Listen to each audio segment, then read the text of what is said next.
하는 제목으로 말씀을 함께 나눕니다. 사람들은 값을 지불해야 될 일이 있으면 힘들어도 제대로 지불하는 것을 보게 됩니다. 어떤 사람이 운동 헬스장에 다니면서 운동을 몸을 좀 튼튼하게 해야 되겠다 해가지고 헬스장을 다니게 되었다고 합니다. 그랬더니 거기에서 가르치는 트레이너가 가르치는데 하나, 둘, 셋 구령에 붙여서 몇 가지 동작을 가르쳐 준 다음에는 그 다음에는 계속 그 동작을 20번 하십시오, 15번 하십시오, 30번 하십시오 하면서 똑같은 동작을 계속 반복하게 하는 것입니다. 그리고 그 트레이너는 하나, 둘, 셋 숫자 세면서 옆에서 편하게 가르치고 운동하는 본인은 너무나도 힘든 가운데 20번 채우고 다른 동작으로 15번 채우고 하니까 3, 40분 동안 그걸 하니까 너무 힘들어서 고통스럽기도 하고 한편으로는 자기 자신이 한심스럽다라는 느낌까지 들었다고 합니다. 그런데 그걸 반복해서 여러 번 하다 보니까 어느덧 자기 몸의 체력이 좋아지고 어떤 일을 하는 데 있어서 더 힘들지 않게 거뜬히 해나가는 일, 훨씬 수월해진 모습을 보게 되었다고 합니다.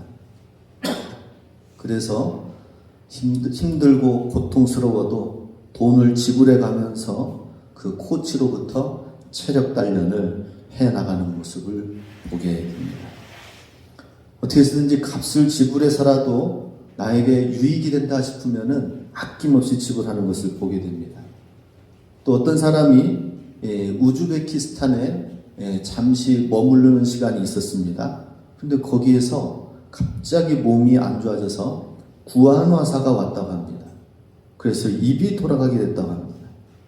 우즈베키스탄에서 여러 가지 병원이 열악하기 때문에 특별히 침을 잘 놓는 명의인 선교사님 이야기를 듣고 그분에게 찾아가서 그래서 그분이 하라는 대로 침을 맞기 시작했다고 합니다.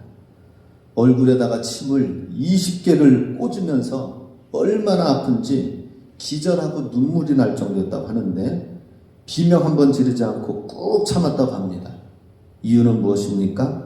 어떻게 해서든지 돌아간 입이 고쳐져야 되기 때문에 오지 말라고 해도 기어코 찾아가서 침을 맞기를 한 달 내내 했다고 합니다.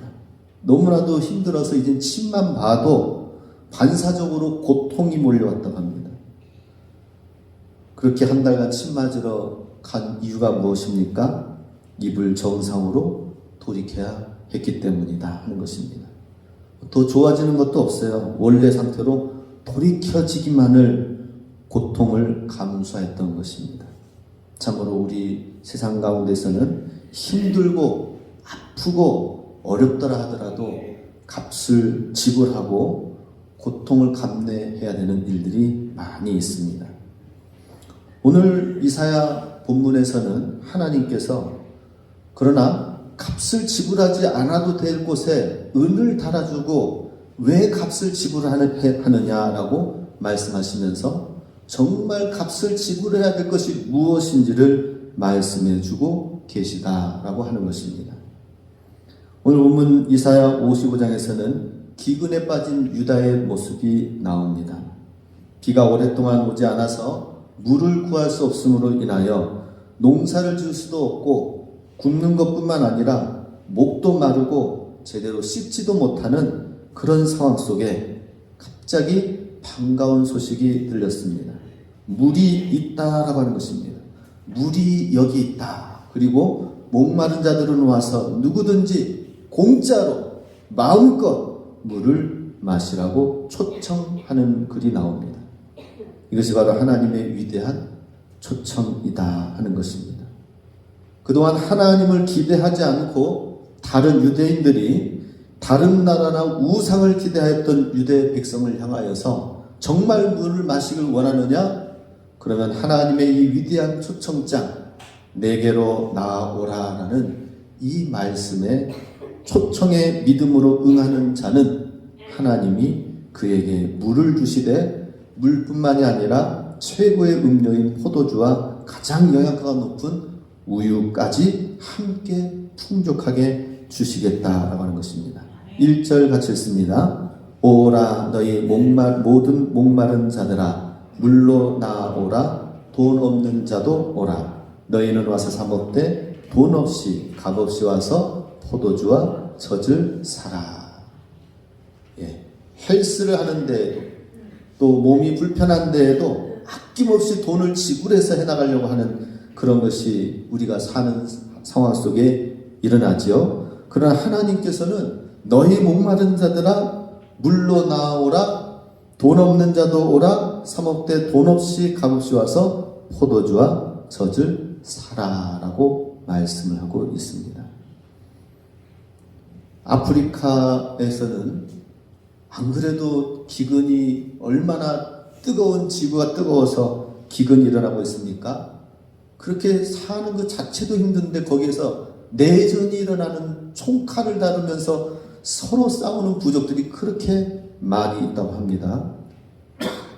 물이 없어서 먹고 살기도 힘든데 서로 총칼을 부리면서 부족들 간에 싸우고 나라 안에 내전이 일어나서 친정부가 생기지도 않고 오히려 더 싸움과 전쟁으로 인하여 고난당한 가운데 있는 사람들이 있습니다.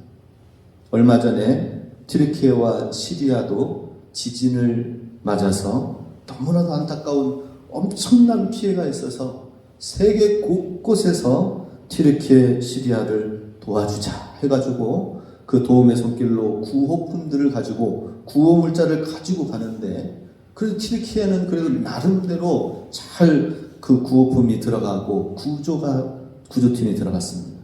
근데 뉴스에 보니까 시리아에는 구호품과 구조팀들이 들어가지 못한다고 합니다. 이유는 거기로 들어가는 그 길목 그 지역이 바로 내전을 하고 전쟁을 하고 싸우고 있는 지역이기 때문에 위험해서 못 들어간다고 하는 총알과 대포가 있기 때문에 못 들어간다고 하는 것입니다. 너무나도 안타까운 뉴스였습니다. 지금 한시 앞이 더 사람을 구하고 살리고 먹을 것을 보급해줘야 되는 그 상황 속에서 그들은 그 자기 나라 안에서 여전히 싸우고 있는 것을 보게 됩니다. 도대체 무엇이 사람들을 기근에 목마른 가운데에 어려운 가운데 빠지게 하는 것인가 하는 것입니다. 중요한 것은 우리 인간이 아닌가 사람이 아닌가 싶습니다. 사람이 하나님 우상 숭배가 아니라 하나님께로 돌이키면은 이 하늘의 모든 기근도 하나님이 일하시고 하나님이 역사하셔서 물을 적시게 하고 생수의 강이 흘러넘쳐나서 거기에 젖과 끓는 땅의 모든 생물들이 그것을 먹고 그 염소와 양들이 소가 우유를 내고 풍족하게 그 풍성함을 맛볼 텐데 사람이 하나님을 떠나 있기 때문이다 라고 하는 것입니다. 그래서 하나님의 초청장을 먼저 띄우는 것입니다. 하나님께로 돌아오면 하나님께서 그 모든 기근을 해결해 주시겠다라고 말씀하시는 것입니다. 탕자의 비유에서도 우리가 잘 아시는 것처럼 둘째 아들이 아버지의 유산 중에서 자기 몫을 챙겨가지고 그래서 외국에 가서 자기가 한번 뜻대로 해보겠다고 내 뜻대로 내 힘대로 내가 한번 해보겠다고 했지만은 오히려 돈을 쓰다가 결국에는 바닥이 나고 거지가 되고 다른 사람의 집에 들어가 돼지 치는 일을 하게 되었다 하는 것입니다. 흉년이 들어서 돼지 먹이마저도 배부르게 먹지 못하니까 그제서야 아버지 생각이 났다 하는 것입니다. 우리 아버지 집에는 먹을 것이 많아서 종들도 이렇게는 살지 않는데 내가 고집을 부리다가 망해서 여기 먼 외국에서 굶어 죽는구나. 그리고 돌이켜서 하나님과 아버지에게 죄를 지었기 때문에 이제 집에 가면은 아들이 아니라 그 집에 자기 집에 종이 되어서라도 굶어 죽지 말아야 되겠다 그런 심령으로 갔습니다. 그런데 이게 웬일입니까? 동굴 앞 입구에 서자마자 아버지가 그 모습을 보고 기다렸다는 듯이 쫓아가서 아들의 목을 끌어안고 반기며 새 옷을 주고 새 신을 신기고 송아지를 잡아서 잔치를 열었다 하는 것입니다. 아버지께로 돌아가서 종이 되더라도 거기서 좀 다시 먹자라고 하는 마음으로 돌이켰을 때 하나님께서는 이 아버지의 마음 모습처럼 더 많은 풍족하고 풍성한 것으로 잔치를 벌여서 이 내 아들은 죽었다가 살아난 내 아들이다 하면서 종이 아니라 아들로, 더 존귀한 아들로 채워주시는 것을 보게 됩니다. 이 모습을 본 큰 아들이 시기할 정도로 얼마나 잔치를 베풀고 기뻐하였는지 모릅니다. 우리가 하나님께로 돌아가기만 하면은 우리가 하나님이 예비하신 놀라운 축복이 예비되어지는 것을 보게 됩니다. 하나님은 광야에 있는 이스라엘 백성들을 향하여서 이렇게 말씀하셨죠. 사람이 떡으로만 살 것이 아니요 여호와의 입에서 나오는 모든 말씀으로 살 것이니라 라고 말씀하셨습니다. 우리는 일반적으로 생각하기를 사람이 떡이 아니라 하나님 말씀으로 살아야 된다고 하는 것은 육신은 떡이 필요하니까 육신은 떡을 먹고 우리 영혼은 하나님 말씀이 필요하니까 영혼의 양식을 위해서는 말씀을 먹어야 되겠구나 이렇게 나눠서 생각을 합니다. 그런데 사실 그게 아닙니다. 우리 육신은 양식만 먹어가지고 배부르는 것이 아니다라고 하는 것이죠. 우리 하나님의 말씀이 사실은 우리의 육신의 양식까지도 먹이는 것이다 하는 것입니다. 이해가 되시나요? 양식은 육신을 위해서 있는 거고 또 말씀은 영혼을 위해서 있는 분리되어 있는 것이 아니라 하나님 말씀이 내 먹는 것까지도 책임진다는 사실을 우리는 알아야 됩니다. 이 떡도 하나님 말씀이 있어야 내가 먹을 수 있다는 이 생각을 가져야 되는 것입니다. 이유는 무엇이냐? 어떤 사람이 산에서 조난당하였을 때에 그때 가지고 있는 양식이라든지 뭔가 싸가지고 간 게 있겠죠. 초콜릿이라든지 김밥이라든지 컵라면이라든지. 근데 산에서 조난당했을 때에 자기를 구원해 오기까지 조난팀이 자기를 구해가지고 올 때까지는 버텨야 되는데 생명을 연장해 주는 것은 뭐예요? 잠시 잠깐의 그것으로 계속 그 산에서 연장해서 살아가는 게 됩니까? 아니죠. 계속해서 살라고 있는 게 아니에요. 그가 살려면은 거기에서 조금씩 나눠가지고 연장해서 계속 사는 것이 아니라 빨리 내려와서 조난팀을 만나고 구조팀을 만나서 어떻게 해야 돼요? 자기 집으로 돌아와야죠. 자기 집에 풍족한 것이 있는데 풍족한 것을 놔두고 산에서 조금씩 연명해 나가고 연장해 나간다면 그 먹는 양식이 진정으로 자기를 구조하고 구원하는 것이 아니다 하는 것입니다. 우리는 우리 손에 있는 잠깐 먹을 수 있는 이것으로 손에 쥐어져 있는 풍족한 것으로 만족하면은 정말 하나님의 풍성한 하나님의 예비된 영원한 생명을 오히려 빼앗기고 잠시 잠깐의 육신의 양식으로 인하여서 진정으로 하나님의 영원한 생명을 놓치게 될 수도 있다 하는 것입니다. 그래서 우리 하나님의 말씀으로 돌아가야 된다. 하나님께로 돌아갈 때에 그때 생수의 강이 흘러넘쳐나서 누구든지 목마른 자는 내게로 와서 마시라 라고 말씀합니다. 그런데 하나님께가 아니라 많은 사람들이 2절과 같이 행하는 것을 보게 됩니다. 2절 같이 있습니다. 너희가 어찌하여 양식이 아닌 것을 위하여 은을 달아주며 배부르게 하지 못할 것을 위하여 수고하느냐. 내게 듣고 들을지어다. 그리하면 너희가 좋은 것을 먹을 것이며 너희 자신들이 기름진 것으로 즐거움을 얻으리라. 양식이 아닌 것을 위하여 배부르며 그 은을 달아주며 배부르게 하지 못할 것을 위하여 수고하고 있는 지금 이스라엘 백성들의 모습을 보게 됩니다. 실로 우리는 살아가면서 제일 귀하다고 생각되는 게 뭐예요? 우리가 살면서 우리 삶에 가장 귀하다고 여기는 가치 있는 것이 무엇입니까? 돈입니다. 돈. 예, 돈. 조정민 목사님 아시나요? 옛날에 뉴스 앵커도 하였던 기자 출신이었고 청와대까지 출입기자를 했던 조정민 기자가 예수님을 믿고 조정민 목사님이 되셔서 지금 베이직 교회라고 해가지고 아주 성경에 충실한 기본에 충실한 교회에 세워가지고 부흥해가고 있습니다. 그분 이야기인데요. 이분이 예수님을 믿고 나서 평소에 하던 주식을 하는데 기도하면서 주식을 조금씩 사가지고 하다 보니까 이게 잘 되어지는 거예요.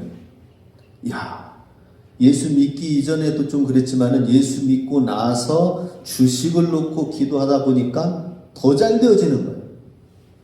그래서 이제 돈을 이제는 긁어 모아가지고 하나님께 기도하면서 주식을 하니까 더 잘 되어지는구나 이렇게 생각을 했습니다. 그래서 긁어 모으고 또 장모님 돈까지 빌려가지고 주식에 왕창 투자하고 그 다음엔 세게 기도했다고 합니다. 이렇게 큰 목소리로 기도했다고 합니다. 하나님, 이번에 올인하려고 해요. 올인해서 돈이 생기면 반은 하나님께 드릴게요. 그 헌금으로 북한 선교하는 데 사용하세요. 나머지 반은 제가 가족과 함께 행복하게 쓰겠습니다. 이렇게 기도했다고 합니다. 그런데 어떤 은행의 주식을 샀는데 그 다음 주 월요일 아침 뉴스 특보에 그 은행이 부도가 나서 사라지게 됐다는 거예요. 이게 웬일입니까? 분명히 기도를 세게 했는데 순식간에 주식이 휴지 조각이 되어져 버렸던 것입니다. 투자했던 모든 것이 날아가 버리고 하루아침에 날벼락을 맞은 것입니다. 다시 이제는 하나님 앞에 새벽 기도에 나가서 원망하고 애통하는 기도를 하였다고 합니다. 누가요? 이 조정현 목사님이. 뭐라고 기도했냐? 아니 하나님 어떻게 이럴 수 있습니까? 제가 돈 벌면 반은 주님께 드린다고 하지 않았습니까? 나만 잘 먹고 잘 살자고 주식 산 게 아니잖아요. 하나님께 막 따지기도 하고 통곡도 하고 기도로 난리를 쳤다고 합니다. 네, 하나님께서 침묵하셨다고 합니다. 8개월, 9개월의 시간이 지나가고 어느덧 은행에서 연락이 왔다고 합니다. 그것은 계좌 추적 통보가 되어졌다고 하는 거예요. 전 정권 때까지 청와대 출입 기자였는데 새 정권이 출범하면서 부패한 기자들 손 좀 봐야 되겠다고 몇 사람을 지목해가지고 6개월간의 계좌를 뒤졌다고 하는 것입니다. 그런데 아무리 뒤져봐도 이 조정민 목사님은 그때 기자였죠.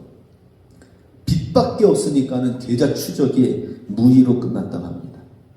만일 그때 당시에 하나님께 기도한 대로 대박을 터뜨려서 몇십억의 돈을 가지고 은행에 채워놨더라면은 영락없이 부패기자 1호로 되어져서 감방 가는 신세가 되어지고 20년간의 언론 생활을 하루아침에 끝마치고 감방 신세가 될 수밖에 없었다는 그 생각에 곰곰이 생각을 해보니까 이야, 이게 내가 주식을 투자해가지고 잘 되어져서 은행에 잔고가 가득 채워져 있었더라면은 이거는 내가 분명히 끌려갈 수밖에 없는 상황인데 하나님은 나보다 더 지혜로우시다는 것을 보게 되었다고 합니다.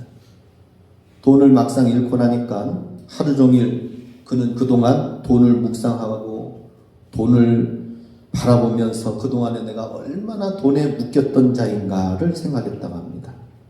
그리고 다시 양식 아닌 것을 위해서 내가 은을 달아주고 수고한 것이 얼마였었는가 하는 사실을 현실을 직시하게 되었다라고 하는 것이죠.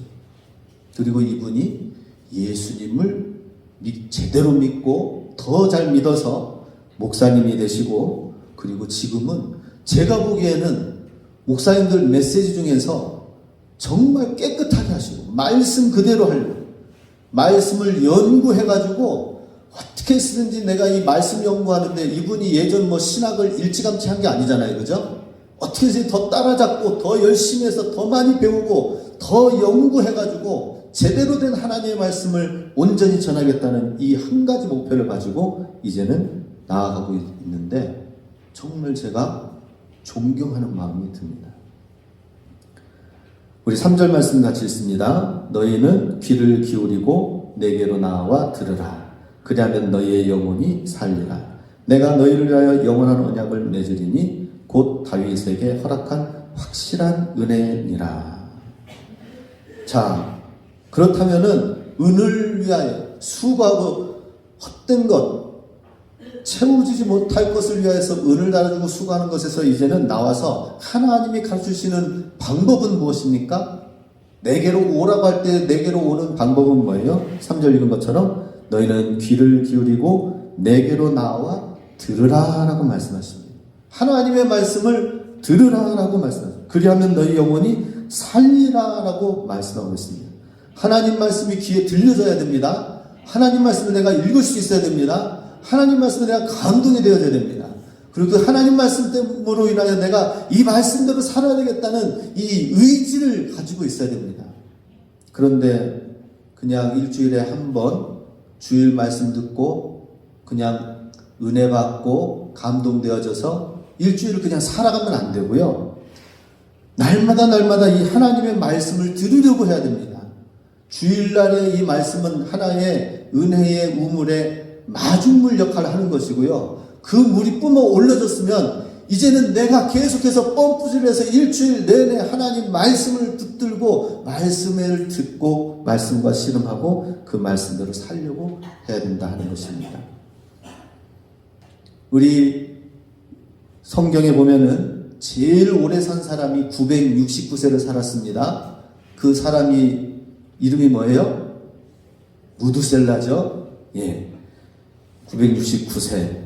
그런데 이 무드셀라의 아버지가 누구냐? 300년과 하나님과 동행하였던 에녹이 아버지입니다.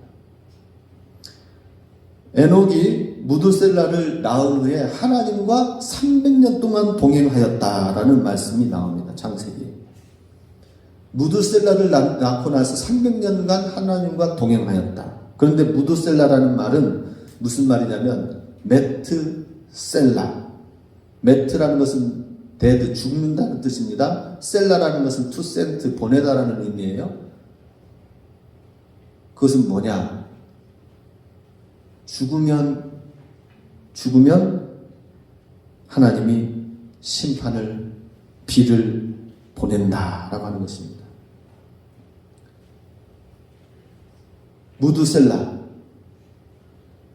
하나님의 이 부족 전체를 감당하면서 그의 죽음 뒤에 내가 죽으면은, 그러면은 이 무두셀라가 죽으면은 그 다음에는 심판이 올 것이다 라고 하는 것을 하였습니다.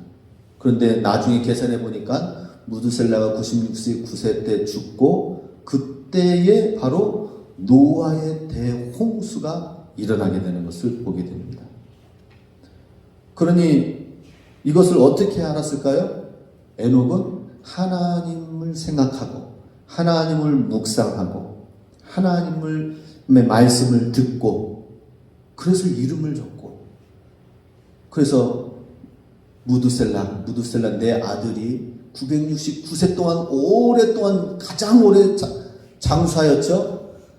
이 장수하는 무두셀라 아들이 죽게 되면은 그때 내가 심판의 물, 노아 홍수의 물을 보내게 될 것이다 라고 하는 것이죠. 그러니 무두셀라가 인류에 가장 오랫동안 살았다는 이유는 무엇입니까? 하나님이 그만큼 심판의 홍수를 내리기까지는 지금 보낼 것인가 말 것인가, 그러다가 진짜 천년을 임박하기까지 하나님께서 기다렸던 하나님의 인내의 시간을 보게 됩니다. 에녹은 이와 같이 하나님과 동행하면서 하나님 말씀을 들으면서 하나님 심판이 곧 임할 것이라는 것을 준비하는 삶을 살겠습니다. 그것이 뭐예요? 하나님과 동행하는 삶을 살았다 하는 것이죠. 에녹이 300년 동안 그냥 살았을까요? 하나님과 동행했다는 것은 어떤 삶일까요? 하나님과 대화를 나누고 하나님의 음성을 들었다라고 하는 것입니다. 그때 당시에는 물론 성경이 없었습니다. 그럼 하나님의 음성을 어떻게 들었을까요? 하나님과 대화하는 그런 관계였었다 하는 것이죠. 오늘 우리는 무엇입니까? 대신 성경이 주어졌죠. 성경은 주어서 성경은 읽을 수는 있습니다. 근데 성경은 읽고 끝나는 것이 아니라 하나님과 대화할 수 있어야 돼요. 하나님과 대화. 하나님의 마음을 알고 하나님이 나를 향한 비전과 뜻을 알고, 이렇게 돼야 됩니다. 그래서 우리가 하나님의 말씀을 들으면은 그러면 살리라라고 말씀하신 것처럼 우리의 삶이 소생되어지고 살아나게 된다는 것입니다. 그런데 우리가 하나님의 말씀을 듣지 않으면 어떻게 됩니까? 하나님 말씀과 멀리 떨어져서 지내면은 결국에는 우리의 생각, 우리의 어리석은 생각, 우리의 어리석은 감정, 육신의 본성이 드러나게 되어져 있다 하는 것입니다. 그리고 또 이 말씀 후반절에 보면은 내가 너희를 위하여 영원한 언약을 맺으리니 다윗에게 허락한 확실한 은혜니라 라고 말씀합니다. 하나님의 말씀을 들을 때 살고 또 하나님과 영원한 언약을 맺으라 라고 말씀하고 계십니다. 하나님과 영원한 언약. 하나님께서 내가 너를 지명하여 부르고 내가 너를 축복의 사람으로 세우겠다라고 약속을 하나님과 하는 것입니다. 하나님과 언약을 맺은 사람. 우리는 예수님을 믿으면서 그 순간 우리가 기억해야 될 것은 나는 하나님과 약속을 하였다. 하나님은 내게 약속을 해오셨다라는 것을 기억해야 됩니다. 어떤 약속? 내가 너를 구원하여서 가장 하나님 앞에서 위대한 삶으로 살게 해주시고 축복해 주시겠다고 하는 하나님의 약속, 언약을 사실은 우리가 하나님과 하고 있다는 사실을 기억하시기 바랍니다. 그 방법은 하나님 말씀 따라 가면은 그때 나를 변화시키시고 나를 가장 귀한 사람으로 존귀한 사람으로 만들어 주셔서 영원한 언약 속에서 축복을 약속하셨다는 것입니다. 이걸 믿으시기 바랍니다. 아, 나는 하나님의 언약의 축복 안에 거하는 사람이야. 이걸 믿어야 돼요. 그런데 사울과 다윗 이야기를 보면은 좀 다르죠. 사울은 평생 동안 다윗을 시기하여 그를 죽이고 파괴하는 데 쫓아가면서 내달렸지만 결국 파괴된 것은 누구예요? 사울 자기 자신의 인생이었다는 것입니다. 반대로 다윗은 하나님의 언약 안에 있었어요. 자기가 지금 쫓기고 어려운 위기 가운데 있어도 나는 하나님의 언약을 맺은 하나님의 약속의 축복의 자녀이기 때문에 내게 있는 이 모든 상황 속에서 하나님의 말씀, 하나님의 질서, 하나님의 허락하신 순리에 순복하면서 나아갔다는 것입니다. 그래서 사울을 인정하고 왕으로 여전히 자기를 죽이려고 하는 사울을 여전히 섬겼고 자신이 해야 될 일들을 묵묵히 해나가면서 자기도 살기도 힘든데 주변에 많은 불황자들 600명의 사람들을 품으면서 결국에는 그들이 한 나라에 이루는 큰 개국 공신이 되어졌다 하는 것입니다. 하나님의 언약이 얼마나 중요합니까? 하나님의 언약을 붙드시기 바랍니다. 변함없이 하나님은 우리를 약속해 주시고 그것을 이루신다고 하셨을 때에 그래서 주님이 말씀하십니다. 6절 말씀 같이 읽겠습니다. 너희는 여호와를 만날 만한 때에 찾으라. 가까이 계실 때에 그를 부르라. 주님을 이제 찾아야 됩니다. 주님을 불러야 된다라고 하는 것입니다. 지금이 구원이 되고 지금이 은혜의 때다라고 말씀하고 있습니다. 우리 언약에 하나님이 우리를 언약을 맺어 주셔서 우리를 축복해 주시겠다고 약속하셨어요. 그럼 우리가 해야 될 게 또 뭐예요? 하나님의 말씀을 들어야 되고 또 하나님을 만날 만한 때에 찾고 부르라라고 말씀하고 계십니다. 우리는 계속 하나님을 찾아야 됩니다. 우리 금붙이 찾고 일확천금을 찾는 삶이 아니라 우리는 하나님을 찾아야 돼요. 여기에 하나님이 계시는구나. 여기에 하나님의 뜻이 있구나. 여기에 하나님. 그런데 보니까 인생을 진짜 행복하게 하는 일은 한 영혼을 천하보다 귀하다고 하는 것이 하나님의 마음이시거든요. 천하보다 귀한 한 영혼을 우리가 통하여서 기뻐하는 것. 이것이 또한 하나님이 우리에게 주시는 축복입니다. 그래서 우리 하나님을 찾고 하나님을 찾다 보면 진짜 가치 있는 것이 무엇인지 우리가 붙잡게 된다 하는 것입니다. 폴 브렌트라고 하는 인도 선교사님이 계시는데 이 폴 브렌트의 아버지가 인도에서 선교사로 먼저 사역을 하고 있었습니다. 그런데 그의 아버지가 억울한 죽음을 당하게 되었습니다. 선교지에서 억울한 죽음을 당하다 보니까 허망하잖아요. 어린 폴이라는 아들과 그 어머니는 어떻게 됩니까? 당연히 철수할 줄 알았어요. 그 인도에서 철수할 줄 알았습니다. 그런데 그 어머니는 남아서 인도 선교를 계속하였습니다. 그리고 그 스라에서 자란 폴 브렌트도 인도에서 나 환자를 돌보는 의료 선교사가 되었습니다. 폴 브렌트는 속에서 늘 나 환자를 돌보는 의료 선교를 하다가 이런 생각이 들었다고 합니다. 이렇게 나 환자를 고치고 돌보다가 나도 나병에 걸리면 어떻게 하나, 이런 두려움이 있었다고 합니다. 그런데 어느 날 사역을 마치고 집에 돌아가는데 집 안에 들어가면서 그냥 신발을 신고 들어간 거예요. 그러니 그 폴 브렌트의 아내가 신발은 왜 신고 들어오나요? 얘기합니다. 그러니 순간 내가 지금 감각이 없어서 신발이 신겨져 있는지 없는지 감각을 잃어버려서 나에게도 드디어 나병이 찾아온 게 아닌가, 이런 생각을 가졌다고 합니다. 그래서 순간 방으로 들어가지고 바늘을 찔렀더니 감각이 없는 거예요. 나병에 걸리면은 손에 감각이, 몸에 감각이 없거든요. 고통이 없고 살갗이 찢어져도, 코가 떨어져도 통증을 느끼지 못하는 것이 나병입니다. 자기가 이렇게 손으로 찔렀는데도 아프지 않고 무감각하니까 그의 삶은 무너졌습니다. 그의 통곡하는 가운데 하나님께 기도했습니다. 하나님, 발가락이 아무런 통증을 느끼지 못합니다. 제발 내게 이 고통을 느낄 수 있는 것을 돌려주십시오. 통증을 느낄 수 있도록 내게 고통을 주십시오 라고 기도를 하였습니다. 다시 감각이 돌아오도록 기도했죠. 그렇게 고통을 느낄 수 있는 감각을 회복시켜달라고 기도를 밤새도록 하고 나서 아침에 보니까 다시 돌아왔어요. 일시적인 마비 현상이 일어났었는데 나병에 걸린 것처럼 되어졌던 듯 그렇게 나아졌습니다. 그래서 다시 이제 이렇게 폴 브렌트가 기도를 했다고 합니다. 하나님, 고통이라는 감각을 돌려주셔서 감사합니다 라고 했어요.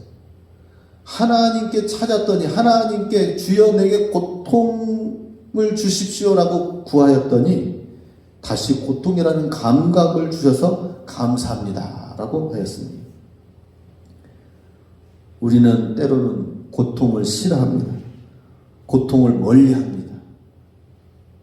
그런데 지금 이 폴 브렌트는 반대로 주여 내게 고통을 주십시오 라고 외쳤습니다.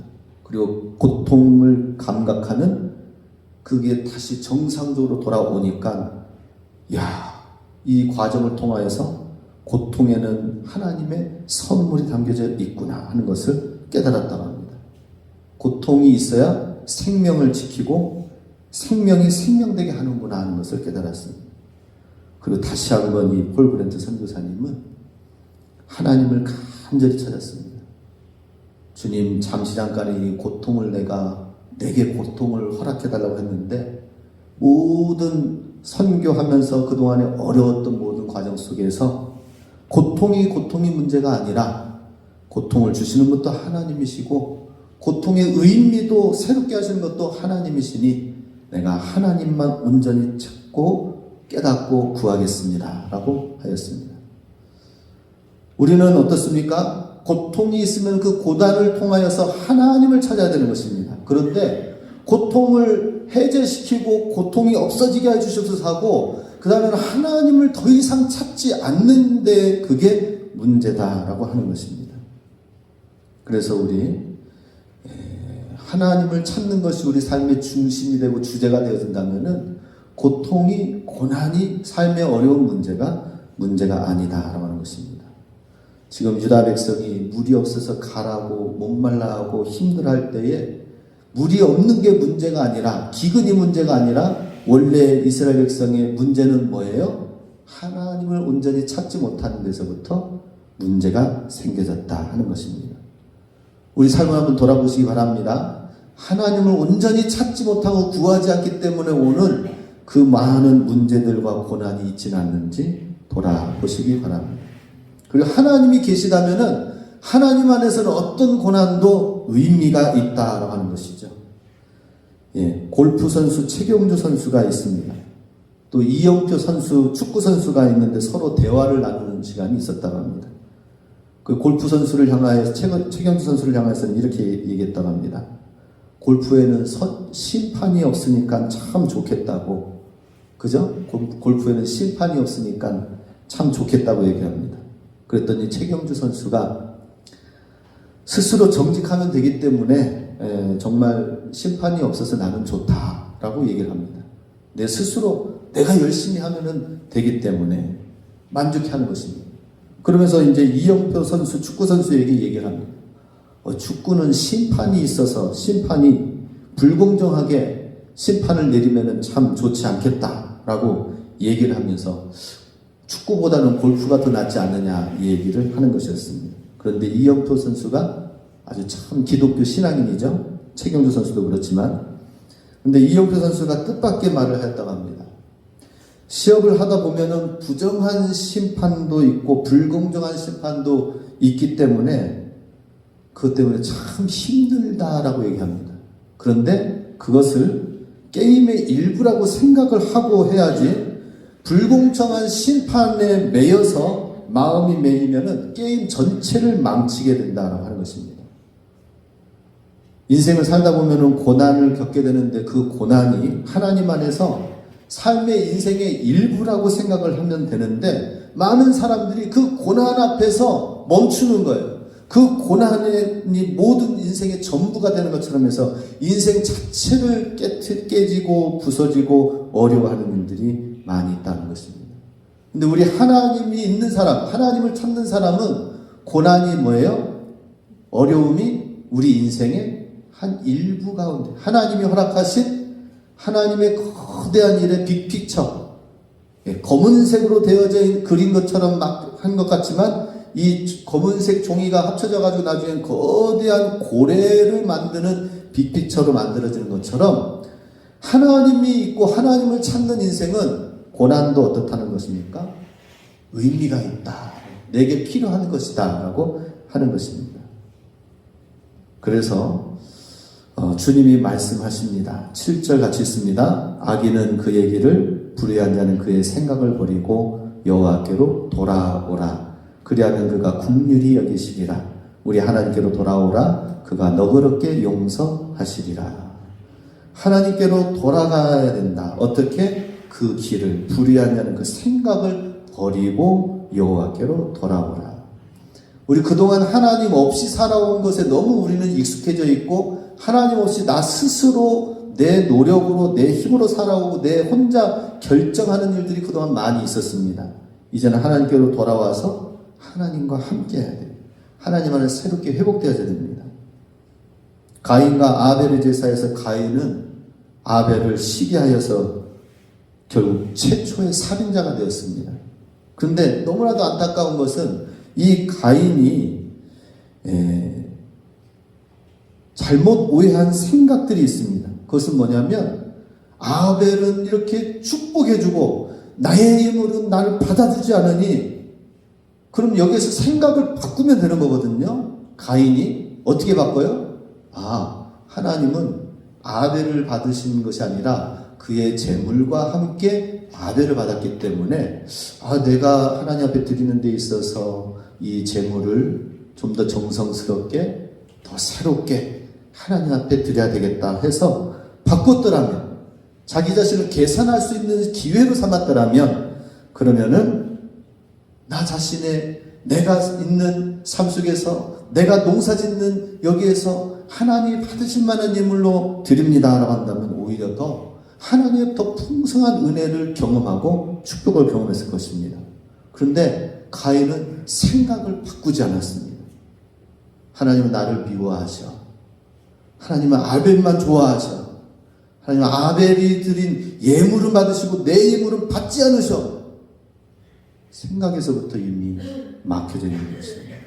하나님은 그의 생각을 버리고 여호와께로 돌아오라 라고 말씀하십니다. 저는 이런 생각을 해봅니다. 최초의 살인자였던 가인이라 하더라도 그의 생각을 바꿔서 하나님의 말씀을 듣고 내가 너를 사랑한다. 나의 언약 안에 거하라. 놀라운 하나님의 예비된 축복이 준비되어져 있으니까 이런 과정은 좀 뛰어넘으라고 할 때에 그 생각을 바꿔서 변화시켜서 그 생각을 버리고 여호와께로 돌아간다면 얼마나 가인도 더 멋진 실패와 실수와 고난을 어려움을 딛고 일어선 더 아름다운 진정한 사람이 될 것입니다. 우리도 이제 사순절 기간 동안 우리 다시 한번 연습할 수 있기 원합니다. 여호와 하나님의 언약을 붙잡는 사람이 되고 그리고 하나님께로 돌아가도록 하기 위해서 우리의 생각을 버리고 불의한 생각과 그 길을 내려놓는 일들을 잘 할 때에 하나님이 주시는 놀라운 생명수 그의 포도주와 그의 생명의 젖을 우리에게 풍성하게 주신다는 사실을 알고 우리 사순절 기간 더욱 주의 십자가를 묵상하며 우리의 모든 불의한 생각들을 버리고 여호와께로 돌아가 힘쓰므로 하나님이 주시는 놀라운 축복을 더욱 경험해 나가는 은혜의 시간으로 변화시키고 바꿔나가실 수 있게 주님의 이름으로 축복합니다. 아멘. 기도하시겠습니다.